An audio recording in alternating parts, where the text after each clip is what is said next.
नमस्कार मित्रांनो, लग्नानंतर होईलच प्रेम मालिकेच्या पुढील भागात आपल्याला पाहायला मिळणार आहे की जीवा आता खूप आतुरतेने नंदिनीला सांगत असतो की आपल्या प्रेमाबद्दल सगळ्यांना सांग, तुझ्या बाबांना सांग की तू रात्री मला होकार दिलेला आहे आणि तू माझ्यासोबत घरी यायला तयार आहे. तू लवकरात लवकर तुझ्या वडिलांना सांग. माझा 21 दिवसांचा प्रेमाचा व्रत मी पूर्ण केला आहे. पण मात्र नंदिनी आता जीवाला काही पाठिंबा देत नाही. नंदिनी जीवाला म्हणते की हे बघ जीवा, मी असं काही बोललेले नाही, मुळीच मला ते आठवतच नाहीये.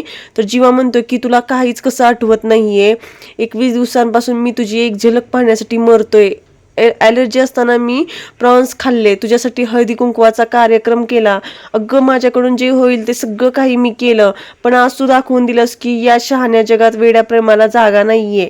जीवा आता सगळं त्याचं सामान रिक्षा वगैरे घेऊन पुन्हा घरी येतो.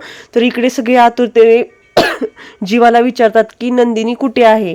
तेव्हा जीवा म्हणतो की माझ्यासोबत नंदिनी वगैरे कोणी आलेली नाही. कोण नंदिनी, नंदिनी कोण मला माहिती नाही. तो घडलेला सगळा प्रकार कुटुंबाला सांगतो. त्याच वेळेस काव्याला समजते की आपली ताई चुकत आहे, आपली ताई चुकीची आहे. त्यामुळे ती आता ताईला समजवण्यासाठी पुन्हा त्यांच्या घरी येते. काव्या नंदिनीला समजावून सांगते.